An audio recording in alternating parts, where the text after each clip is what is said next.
The guide was designed to support students, parents, guardians, and teachers with navigating school life at Dalbrae Academy in Mabo. The celebratory launch took place at Dalbrae on January 16, 2015, during which students shared highlights from their personal involvement in the project and explained how it enhanced their media literacy, technology, and citizenship skills. Work was completed through the Tribes philosophy in the classroom. Tribes is a philosophy where students focused on the 3 principles of inclusion, influence, and community, as well as the 4 agreements: mutual respect, the right to pass, attentive listening, and appreciation.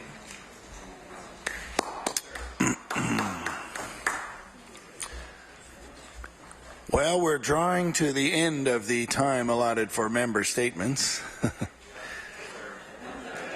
Well, and they were most interesting today, but the time has expired, so we'll now move on to oral questions by members to ministers.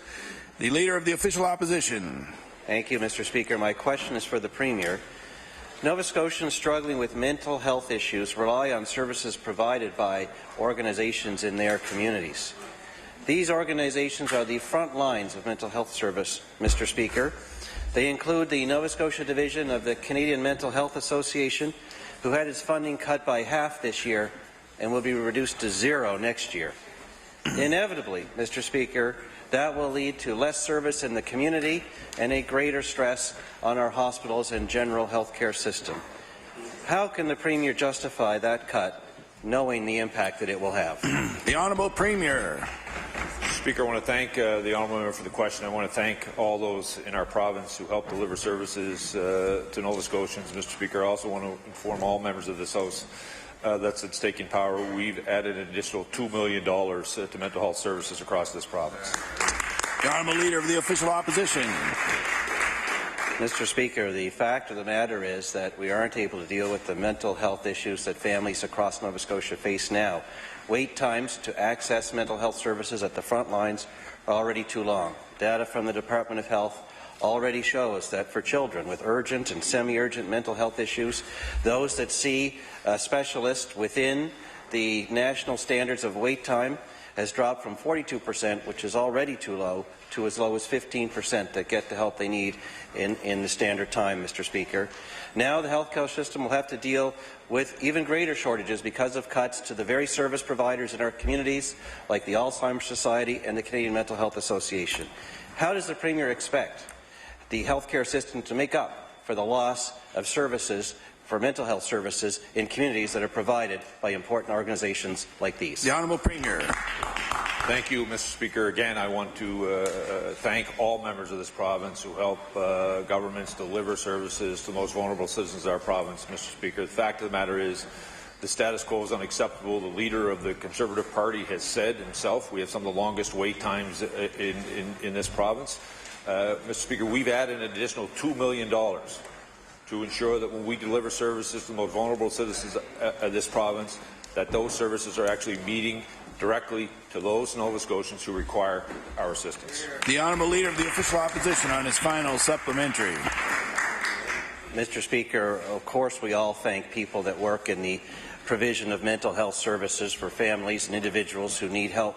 Mr. Speaker, we want them to know that they're supported by their government instead of facing cuts at a time when we're already struggling as a government to provide services in communities across this province. In fact, the people that are dealing with mental health issues in their own family, they need to know that the service will be available to them by the provider close to them in their communities. They're the ones that are facing the cuts, Mr. Speaker. This is a false savings and a cruel one. Will the Premier reconsider the short-sighted cuts that the government has made and find the savings he needs in his budget somewhere else? The Honourable Premier. Mr. Speaker, I again want to thank the Honourable Member and tell all members of this House there's an additional $2 million being provided for mental health services, Mr. Speaker. That is not a cut. That is not a reduction. That is an additional $2 million since this party's taken power. The Honourable Leader of the New Democratic Party. Thank you very much, Mr. Speaker. Mr. Speaker, decades of Liberal and Conservative federal governments have put Atlantic Canada behind the 8 ball.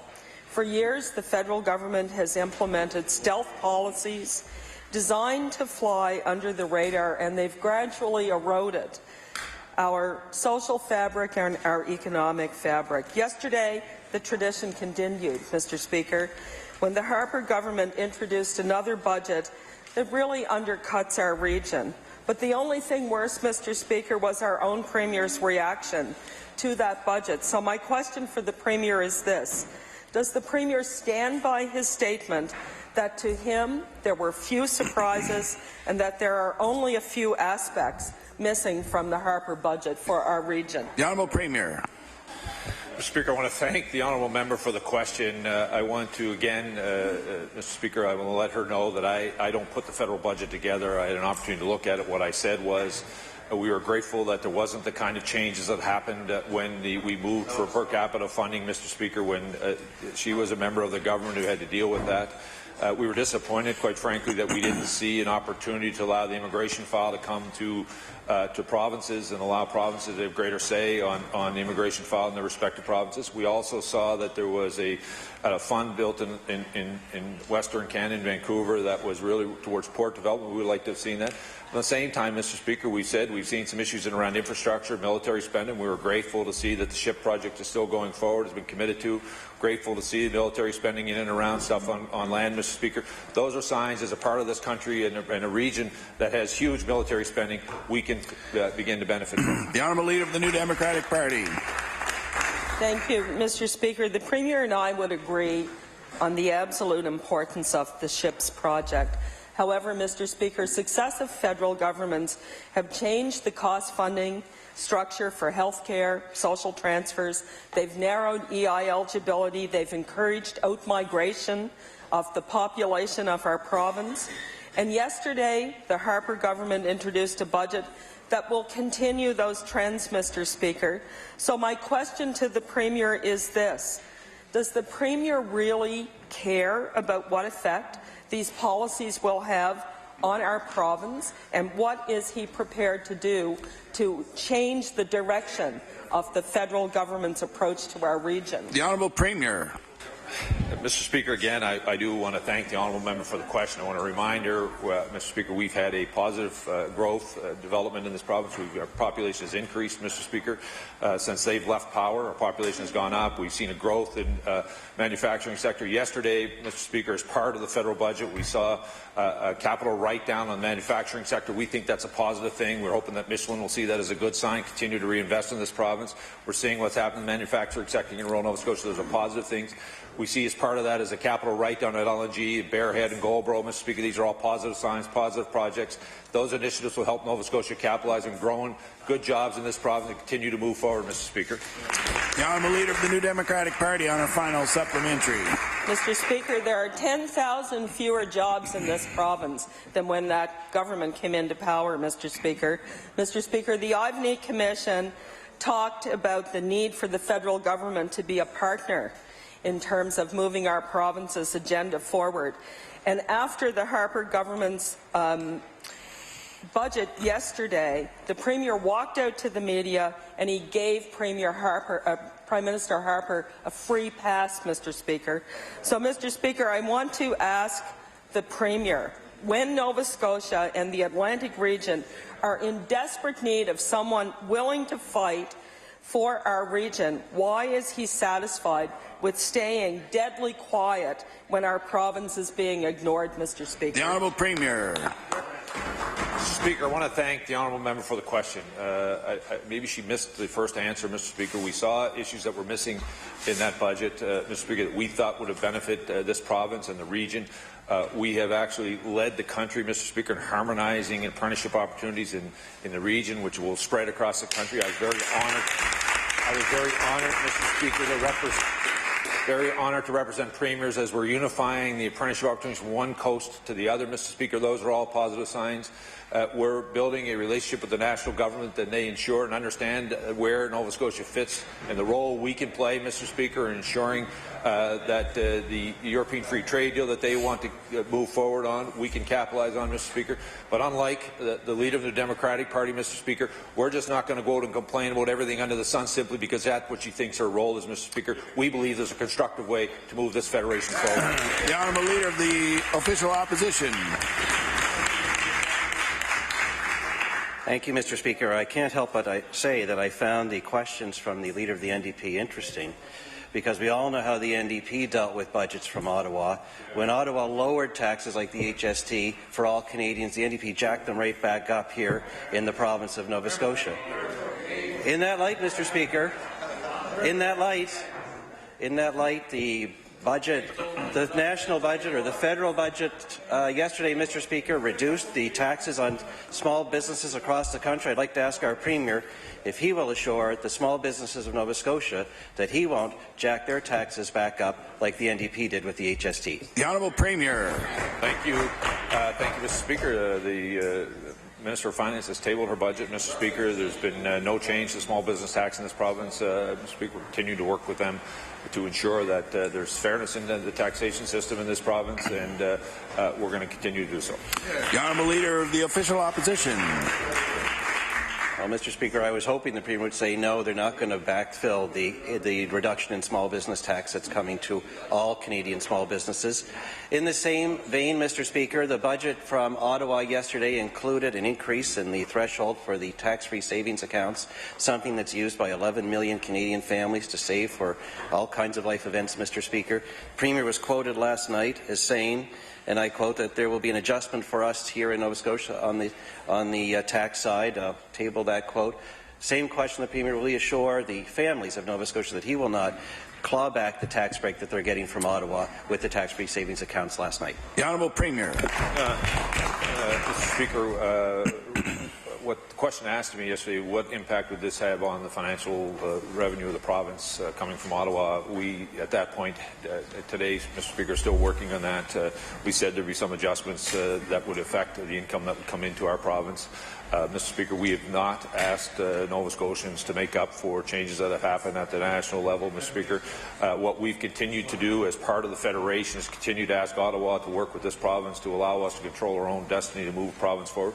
It's why we continue to hope they continue to lift the cap on immigration. We as a province know we can drive that better, Mr. Speaker. It's why we continue to ask them not only, Mr. Speaker, to work with this province, with the private sector to allow them to prepare them for the export opportunities that we're seeing. And, Mr. Speaker, we as a province have begun to work with exporters, and we're seeing tremendous results from that. We just need the federal government to continue to be our partner. The Honourable Leader of the New Democratic Party. Thank you, Mr. Speaker. Mr. Speaker, my question for you is to the Health Minister. Mr. Speaker, Nan McFadden wants her mother, who is in a long-term care facility in Truro, to be closer to her in Pictou. The McFadgens were aware of a person in Pictou who conversely wanted to move to Truro. The McFadgens have been working for months to arrange this swap, but the Department of Health says it's not allowed. Can the Minister please explain why two people who are willing to simply trade places in long-term care facilities aren't allowed to do so? The Honourable Minister of Health. Thank you very much, Mr. Speaker, for the question. Just became aware of this case today, and I'm more than prepared to take a look at it as Minister. Thank you. The Honourable Leader of the New Democratic Party. Thank you, and I want to thank the Minister for that. Mr. Speaker, it's not a complicated issue.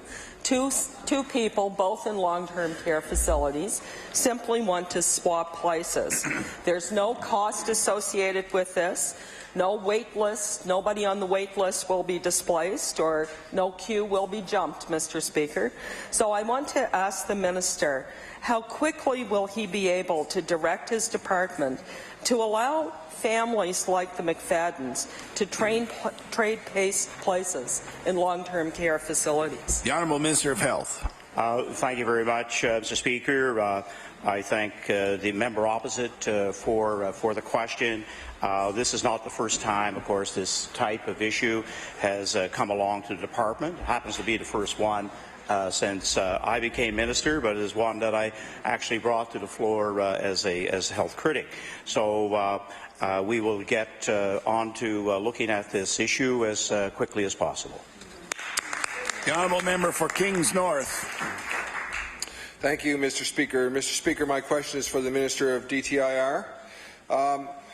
Mr. Speaker, in February, the Minister of ERDT said in a news release that the government would issue a request for proposals this year for the Yarmouth Ferry for the 2016 season, and I will table that. So far, we have not been provided with an update as to when the RFP is to be expected to be issued. There are concerns that if the RFP is delayed, there will not be enough time for a new operator to allow for the 2016 season to begin smoothly. My question for the Minister is this: when can we expect the request for proposal for the 2016 Yarmouth Ferry service to be issued? The Honourable Minister of Transportation and Infrastructure Renewal. Thank you, Mr. Speaker, and I truly appreciate the question from the member opposite. Look, the reality is that we've committed to the Nova Star vessel for this year. There have been a number of discussions and announcements made about what the RFP would look like and what the timeline would be for us, for myself, certainly for my department. We're engaged with those on the ground who are operating this service. We're also engaged with the larger community, those who have an understanding of this service and what's it going to take in the future to ensure sustainability. We're looking at the timelines. We're certainly aware of what the timeline is for the RFP. We still haven't made a final determination, Mr. Speaker. I'm very engaged in this file. I'm aware of it, and when things come to update, I'll be happy to share it with the member and all Nova Scotians. Thank you very much. The Honourable Member for Kings North. I'd like to thank the Minister for that answer. Many tourists and operators in the tour bus trade need to be able to make bookings 1 year in advance and need to know the ferry will be there. And many want to be able to book this summer for the summer of 2016. There have been some concerns that if there's any delay in this process, people will be unable to book early, as this was the case in the past, and I will table that delayed bookings. Can the Minister tell us when the expected RFP closing date would be and when the decision will be made for the ferry for 2016? The Honourable Minister of Transportation. Thank you, Mr. Speaker. Again, we're looking at the components of the ferry service, but I can assure the member opposite, that's a conversation I've had many times with my friend, the MLA for Yarmouth. The worst case scenario, the thing that we can't allow to happen is any discontinuance or disruption in service for 2016. That's an absolute non-starter for us, so that's part of the conversation. That's a big component of that. We have to have continuity. We're going to give that vessel the opportunity and that service to succeed. We know it will succeed, and with that, we have to have a continuous service. So that's a key piece for us. We'll be sure to do everything we can to maintain that service and have stability, not only in 2015, but for many, many years to come. Thank you very much. The Honourable Member for Pictou East. Thank you, Mr. Speaker. My question is for the Minister of Finance. Bill 49 was passed through this House just 5 months ago, and that bill included a Liberal promise, now enshrined in legislation, to leave the film tax credit alone, leave it as is until 2021. So my question for the Minister is a simple one. Was the Minister mindful of this bill when the Liberals were deciding to gut the film tax credit? The Honourable Minister of Finance. Thank you very much, Mr. Speaker, and I appreciate the question from the member opposite. I think the important thing to remember again is that this is in place, that there is a film tax credit and a digital media tax credit. Both of them are in place until 2020, and as the members know in the House, there are discussions underway to look at the form that will be going forward. Thank you. The Honourable Member for Pictou East. Thank you very much, and I guess the as-is part had little value, even though it was enshrined in legislation. So I'll redirect to the Minister of Business. My question for the Minister of Business is, Bill 49, passed just 5 months ago by this government, required Film and Creative Industries Nova Scotia to submit a strategic plan by March 1st, 2015. Now, unfortunately, the Film and Creative Industries Nova Scotia website has been taken down, so we're unable to see if this plan was there. So my question is, was this strategic plan, as required by the government's bill last November, actually submitted to the government, and if not, why not? The Honourable Minister of Business. Thank you, Mr. Speaker, and I appreciate the question from my colleague. The film industry tax credit, as the Minister has indicated, remains. The administration of the industry itself has been transferred to NSBI, and staff within NSBI presently are responding to the needs of that industry, and they will continue to do so. The Honourable Member for Hants West. Thank you, Mr. Speaker. My question today is to the Minister of Transportation and Infrastructure Renewal. Mr. Speaker, a few years ago and a former government ago, some changes were made to the geographical areas that local Department of Transportation covered. I wonder, could the minister tell me today whether or not any assessment of that change has been done or data has been collected, where there actually have been some savings or efficiencies? The Honourable Minister of Transportation. Thank you, Mr. Speaker. Thank the member for the question. That was done a number of years back. The member is correct. What the department and the government of the day looked at was to try to streamline services in areas that had overlapping and had dual coverage on some services like winter and summer maintenance and some of the brush cutting, those types of things that were happening, as well, of course, as capital projects and maintenance paving. What had happened was there were a number of jurisdictions that were pulled into this restructuring realignment. Some were successful and some weren't. Overall, it seemed to be a positive endeavour by the department, but certainly there were some challenges, and they're part of the ongoing discussions. The Honourable Member for Hants West. Thank you, Mr. Speaker, and I thank the Minister for that response. And he is right. One of our areas has certainly been a challenge that has not worked very well, and I would just ask if the Minister would once again give it some consideration, because anyone in his department would know that this is not the first time that I've asked this question, and it probably does work well in some areas, but it is not working well in West Hants. So I would ask if some consideration could be given to some changes for us. The Honourable Minister of Transportation. Mr. Speaker, when I had this discussion with the department, our Director of Operations, Barb Bailey, specifically mentioned some of the successful areas and some that have worked well, and she also pointed to Hants West in terms of some of the problems they had and the inefficiencies that resulted there from this change. So in identifying areas where the change wasn't so positive, that member opposite's region was part of those that really had some concerns. So I can tell the member today that Barb and our staff are looking at changes, and that's one particular area where we're going to look hard and make real improvements. Thank you very much. The Honourable Leader of the New Democratic Party. Thank you very much, Mr. Speaker. Mr. Speaker, the McNeil government's decision to shut down film and creative industries has had a massive ripple effect through the creative sector, and it's clear the government had no plan in place when they decided to lock the doors on this important agency. Yesterday, the Premier couldn't differentiate between the film tax credit and the important youth apprenticeship programs offered by Film and Creative Nova Scotia. And this shocked people I talked to, how little knowledge the government seems to have about those that the cuts have affected. Mr. Speaker, I want to ask the Premier if he could please explain why he eliminated film and creative industries without any plan in place for the important programs it administered. The Honourable Premier. Mr. Speaker, I want to thank the honourable member for the question. Mr. Speaker, I am very encouraged by the conversation that happened between government, Mr. Speaker, and Screen Nova Scotia on a go-forward basis. We will continue to work with them, Mr. Speaker, to find a solution that works for the entire sector. We're encouraged by the fact that members of the sector now are being able to reach out and getting contact information through NSBI, and that relationship seems to be beginning to build. Mr. Speaker, those are, well, during the transition, no matter what it is, there's always difficult challenges, but we're very pleased that in very short order, those things seem to be coming together. The Honourable Leader of the New Democratic Party.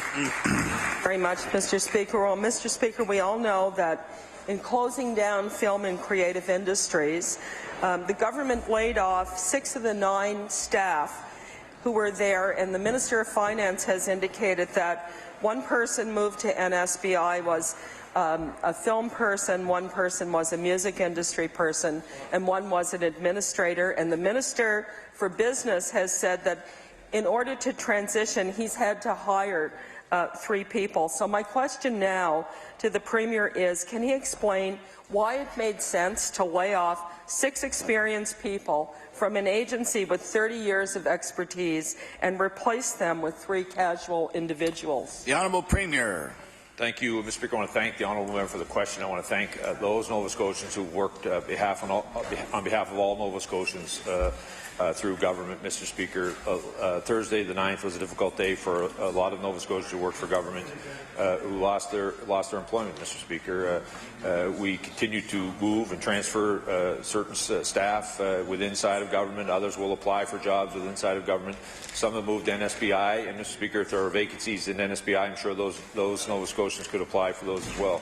But the reality of it is, Mr. Speaker, this province cannot continue to do things the same way it has always done and expect to get a different result. We, Mr. Speaker, are broke. We need to continue to move this province forward and change direction, and we're very encouraged by the support we're receiving from Nova Scotians. The honourable member for Pictou West. Thank you very much, Mr. Speaker. My question through you is to the Minister of Finance. The Canadian Film Capital Corporation has supported productions in Nova Scotia for over 15 years, representing more than 950 productions. On April 21st, the Minister of Finance and her deputy received correspondence from CFC, who were compelled to provide factual information regarding the Nova Scotia Film Tax Credit and the actual impacts of the changes imposed. And I will table this document. To remain competitive in a global landscape, the CFC cautioned that Nova Scotia must remain vigilant and ensure that the Nova Scotia tax credit is perceived as stable, reliable and predictable by domestic and foreign producers alike. Has the letter been reviewed by the Minister of Finance and her deputy, and is it being given the weight it deserves as the discussions with the film industry continue? The Honourable Minister of Finance. Thank you very much, Mr. Speaker. I appreciate that. I'm sure the member opposite knows there's been many letters. We've been reading them, looking at them, studying them, understanding them. I've indicated earlier that we have certainly taken everything very seriously. And as I said today, the parties have been meeting. It's been collaborative, and we will meet again tomorrow. The honourable member for Pictou West. Thank you very much, Mr. Speaker, and I thank the Minister for her answer. The Canadian Media Fund also wrote to the Premier, the Minister of Finance, her deputy, and others. Valerie Creighton, President and CEO, states that under the government's change credit, the Book of Negroes simply would not have been made. She is firm in saying, your contention that not all $122 million of Nova Scotia film and television production volume can be attributed to the FITC, as it included the value of funding from the Canada Media Fund, which would be made in the province without a tax credit in place, is absolutely incorrect.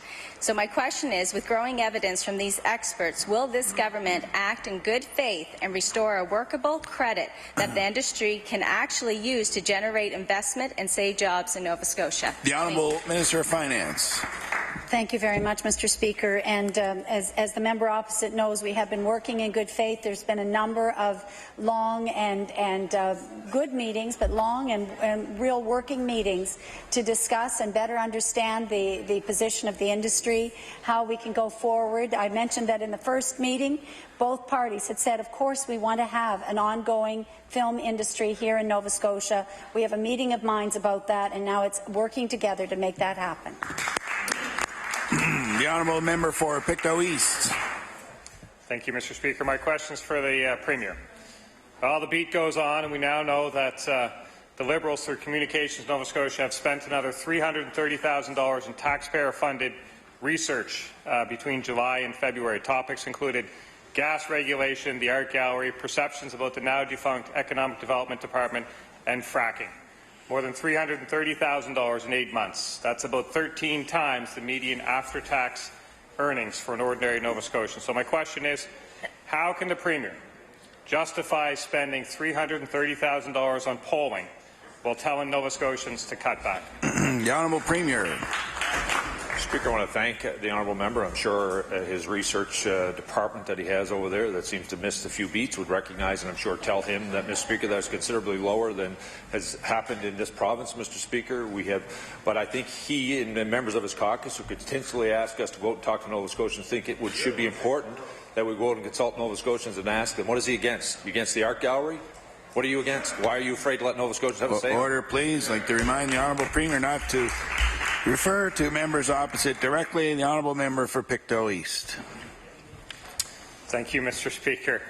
I'll redirect to the Minister of Finance. Of the $330,000 of taxpayer money the Liberal government spent on policy, almost $70,000 went towards the Minister of Finance's pre-budget tax review.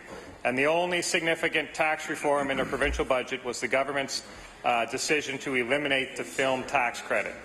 So is gutting the film tax credit really all taxpayers receive for the minister's $70,000 spent? The Honourable Minister of Finance. Well, thank you very much, Mr. Speaker. As we probably all know, there was a complete adoption of the regulatory section of the tax review. that was looked at, that as well the member opposite knows that 8 meetings were held around the province and that there was a lot of consultation. I've said further that there would be more talk on some of those issues, and we've talked about them here in estimates earlier.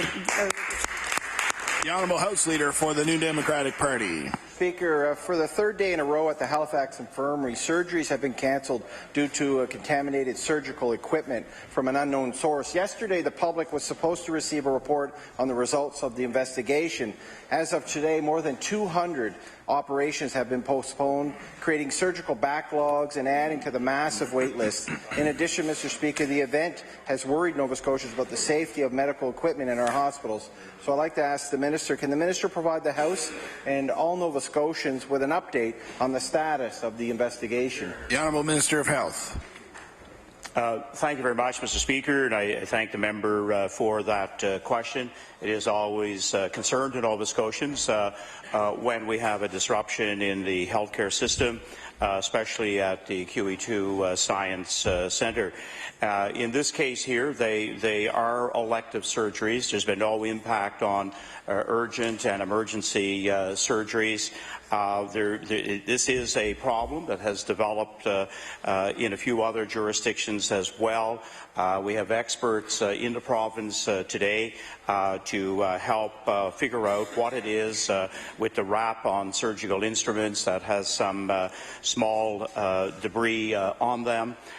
You know, the big story here should be, Mr. Speaker, that the now one provincial healthcare system meant that almost immediately we could place instruments for sterilization in 5 other hospitals across the province. The Honourable House Leader for the New Democratic Party.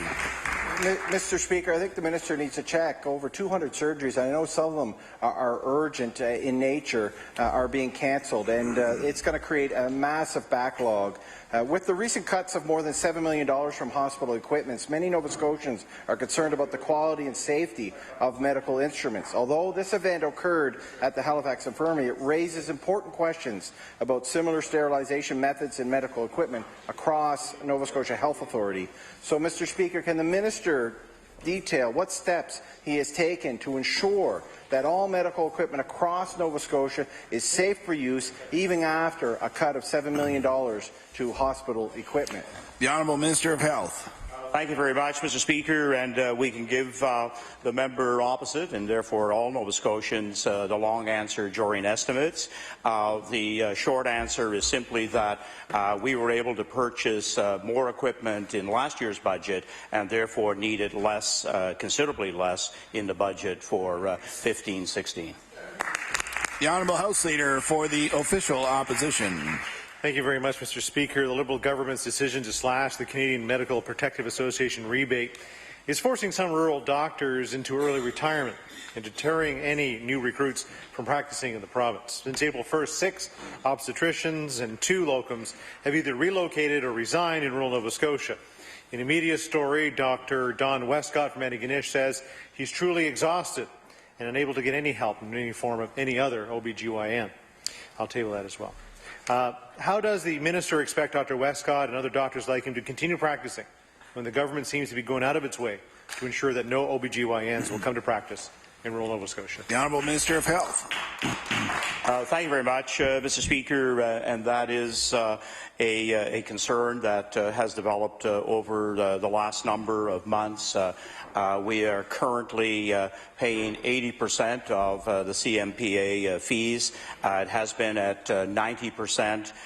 We are in negotiations, and we'll see where the level of compensation on CMPA fees will be decided. We know that for part-time specialists, when your fees jump by over 100%, it does indeed have an impact. The Honourable House Leader for the Official Opposition. Out of the 5 graduating obstetric students at Dalhousie University in Halifax, none of them have plans to practice in Nova Scotia. Dr. Westcott's practice has been understaffed for the last 8 months, and recruitment efforts have been futile. My question to the Minister of Health is, what does the Minister say to women in rural Nova Scotia who are worried that obstetrical services won't be there for them when they need it? The Honourable Minister of Health. Thank you very much, Mr. Speaker. What we do know is that we have over 40 specialists, obstetrician gynecologists in the province. We know that retirements occur each and every year. The physician resource plan is indeed looking after most of those positions that will need to be filled on an annual basis, and I'm sure that as negotiations go along, we will reach the right compensation around fees. There is a much bigger problem with CMPA, and in fact all provinces are currently looking at that. The honourable member for Sydney River Myra Lewisburg. Thank you very much, Mr. Speaker. Mr. Speaker, my question through you is to the Minister of TIR. As the Minister knows, the rates for a yearly pass for the Englishtown Ferry have gone up, a drastic increase. As the Minister also knows, the ferry has been out of service on numerous occasions over the last 6 months. Many local residents and businesses have these annual passes, but the service is unreliable. And Mr. Speaker, in an answer earlier in the House today, the Minister talked about how, with the Yarmouth ferry, continuous service is so important, and it is the same with this ferry, although we know it is a cable ferry. So my question to the Minister is quite simple. Will there be anything done to prorate or offset the costs of the annual pass for local residents and businesses who are using this pass but can't use it on a continuous basis because of the irreliability of the ferry? The Honourable Minister of Transportation. Mr. Speaker, in response to the member's question, I know he thinks I'm an incredible minister, but I can't control the flow of the ice in the Atlantic Ocean, Mr. Speaker. In all seriousness, look, it is a considerable issue. The ice flows are something that we deal with, and it's been a frustration with respect to Englishtown. The member for Victoria the Lakes has brought this to the House and to my department many times. The reality is that it is a reasonable point, and I think that with these discussions about fees and with service, there is ongoing discussions with the community, and I think that, look, we're open to listening to that. If there is a defined and a definitive number of times that it's out, we can look at something like that. All the options are on the table. We've been down the road in terms of the increases and why they were necessary, but Mr. Speaker, we're going to be fair and reasonable with the people of Englishtown and all Nova Scotians that are impacted by this. The honourable member for Sydney River Myra Lewisburg. Well, Mr. Speaker, I really want to thank the Minister for that reply. And I think he is an incredible minister, and when he paves the new Boston Road, he'll be a fantastic minister. Mr. Speaker, the government has jacked up the cost on these families. And the Minister has said he's willing to look at something reasonable to help those families, and again, I want to thank him for that. So my question is, will the Minister take time out of his busy schedule to sit down and talk to the residents and determine a way to make this happen? The Honourable Minister of Transportation. Thank you, Mr. Speaker. Again, the member from Victoria the Lakes, I know that the member opposite and many in the Cape Breton on Cape Breton Island are discussing with stakeholders, with people in the community about what happens moving forward. I feel very comfortable that I'm getting the information and an understanding of what's happening there on the ground. The ward and councillors have been reaching out to my department and to me directly. So we're listening, Mr. Speaker. We're happy to look at what range of options will be on the table. Again, we fully appreciate and are sympathetic to the fact that the ice does disrupt the service, so we'll certainly do our very best. Thank you very much. The Honourable House Leader for the New Democratic Party. Mr. Speaker, 170 people showed up to a meeting in Whitney Pier last evening. They're concerned the Minister of Health's plan to open home care to a competitive bidding process will result in the exact same problems we've seen in Ontario and British Columbia. There, home care workers lost their jobs, service declined as an international big-box for-profit home care company paying lower wages trimmed their budgets to boost profits at the detriment of their clients. So I'd like to ask the Minister, what will the Minister of Health say to Cape Breton home care workers and the province's home care workers who are worried that they may lose their job as a result of putting this out to a competitive bidding, Mr. Speaker? The Honourable Minister of Health. Thank you very much, Mr. Speaker. I'm pleased to address that issue. Just like the great fear-mongering when we restructured the healthcare system, the same tone, and the same issue is now coming back around. We found a Nova Scotia solution to restructuring health care. We'll find a Nova Scotia solution for home care as well. The Honourable House Leader for the NDP Party. Mr. Speaker, nurses being flown in because nurses quit and retired. If that's fear-mongering, Mr. Speaker, I don't know what the minister is thinking. Mr. Speaker, last night in Whitney Pier, Karen Kennedy, maybe she's fear-mongering, I don't know, said simply, I don't know what I'd do without them. Karen is a dialysis patient who receives services in Sydney. She was talking about her home care worker. I simply don't know what I would do without them. I don't think that's fear-mongering, Mr. Speaker. I wonder if the minister, what does the Minister of Health have to say to people like Karen, who are concerned about losing the home care workers who they have known for years as they deal with their health care issues? The Honourable Minister of Health. Thank you very much, Mr. Speaker, and I'm pleased to say that all the RNs, the LPNs, the CNAs that provide home care in the province after the restructuring will all be employed. We'll be much more efficient in service delivery, and I believe as well those wait lists will be reduced. And as far as flying nurses in, if we didn't have the antiquated system of defining a workplace by the union you were in, we would have had no problems whatsoever. The Honourable Member for Sydney River Myra Lewisburg.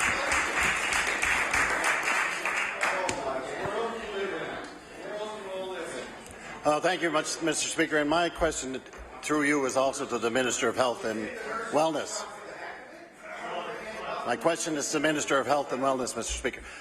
As has been mentioned, there was a meeting in Sydney last night with 170 people in attendance to talk about the quality and the service that people require and get for home care. It has been said that there is indeed going to be a guaranteed price put on the RFP as to what the cost is going to be paid out. The question is not about what is going to be paid out. The question is, in the RFP, will there be guaranteed standards of service that the home care receivers are now getting so that they can be assured that the quality of care they're getting now will remain the same regardless who the delivery persons are? The Honourable Minister of Health. Thank you very much for the question, and a very, very good question. What we do know is we have to change the way we do business in Nova Scotia around home care. Last year's budget, we put $30 million in just for home care, and that simply, was into the system and used almost immediately. We have to change the way then in which we structure our home care. What we do know is that those who will provide the care will be well compensated, and we will have all those who are currently working in jobs providing home care in the province. The Honourable Member for Sydney River Myra Lewisburg. Thank you very much, Mr. Speaker. Mr. Speaker, it is very important to the people that receive home care, especially in rural Nova Scotia, that the standard of care which they have become accustomed to stays in place, that they get the quality of service that they need to stay in their home. So, Mr. Speaker, it's nice that the Minister has said that they're going to be paying a good salary, and that's important, and that they've invested more money. But the question is, can he guarantee the quality of service that a client will get will remain as quality as it is now when this change, if this change takes place? The Honourable Minister of Health. Thank you very much, Mr. Speaker. And what I can tell the honourable member is that currently we do have good home care. There is no question. However, there isn't the criteria and the accountability that it actually will be built in to the new contracts that will be delivered. It's going to be better. Thank you. The Honourable Member for Northside Westmount. Thank you, Mr. Speaker. Mr. Speaker, my question is also to the Minister of Health. Mr. Speaker, over the last year or so, there's been lots of closures and lots of talk about emergency rooms and labs in Cape Breton, especially on the north side.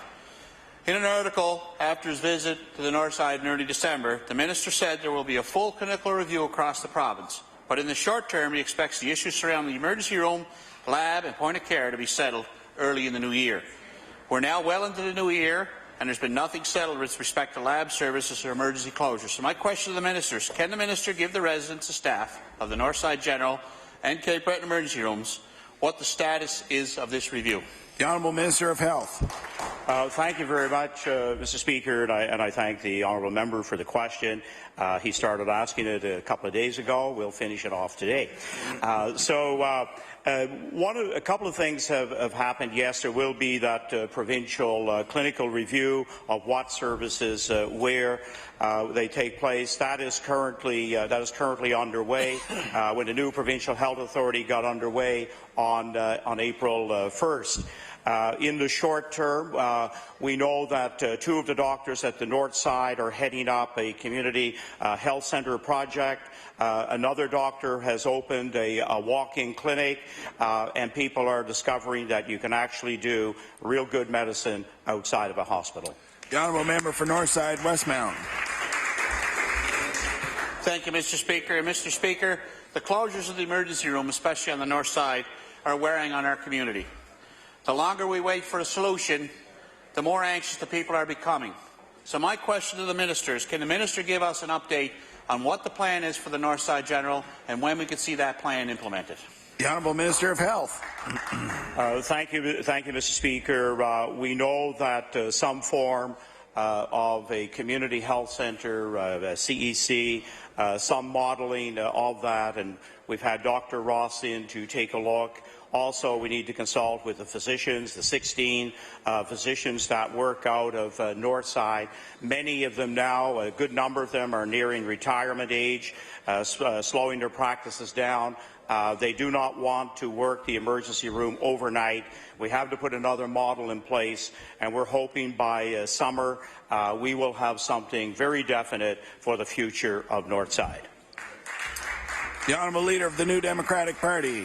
Thank you very much, Mr. Speaker. Mr. Speaker, my question through you is to the Minister of Justice. Mr. Speaker, we're learning today of a very disturbing story out of the Strait area in the Herald. A Port Hawkesbury woman who works in the Department of Justice reported a sexual assault to her supervisor in 2008. And according to this victim, that complaint was never reported to the higher-ups in the Department of Justice, but it was reported to the accused. For the next 4.5 years, the victim had to continue to work with the man she had accused, as the assault was never reported, and it's in the courts. Now, Mr. Speaker, I recognize I cannot ask a question about a matter that's in front of the courts. My question is not about the court case. My question is, what procedures are in place in the Minister's Department to ensure that complaints of sexual assault are properly investigated? The Honourable Minister of Justice. Thank you very much, Mr. Speaker, and I want to thank my colleague for that very important question. Sexual assault anywhere is unacceptable. There's no doubt about that, including in all our correctional facilities. And she's quite right. I'm unable to speak to any of the specifics of that situation because it is in our court system. As I answered yesterday, actually I had my estimates yesterday, and I spoke at length about the various things that we have available for our staff in our correctional facilities, and if you want to give me a second question, I'll be able to answer that for you. The Honourable Leader of the New Democratic Party. Thank you, Mr. Speaker. Well, according to the Avalon Sexual Assault Centre, 88% of all sexual assaults go unreported. 84% of those that are reported are made by women, and many women don't report because they believe their complaint won't be taken seriously, and they're afraid to suffer even more humiliation. Mr. Speaker, I think we're all very concerned when cases like this inform us that systems have broken down, Mr. Speaker. So I want to ask the Minister if there will be an internal investigation as to what occurred in the Department of Justice if a system indeed did break down? The Honourable Minister of Justice. Thank you very much, Mr. Speaker, and thank you for that question. And yes, of course, we always undertake internal investigations anytime there is any issues arising, whether it's between staff, between offenders and staff, offenders. So yes, we definitely will. Thank you. The Honourable Member for Pictou Centre. Thank you, Mr. Speaker. My question is for the Minister of Natural Resources.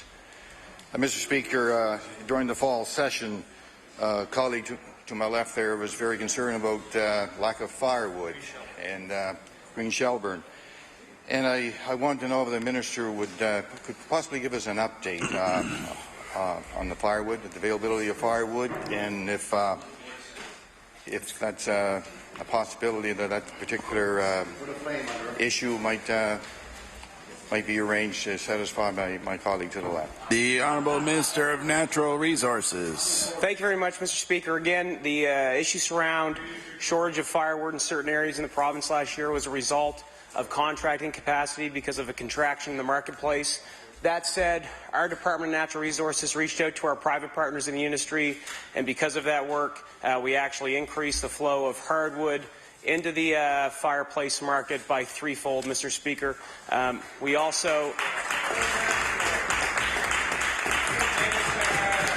Order, please. Time allotted for oral questions by members to ministers has expired.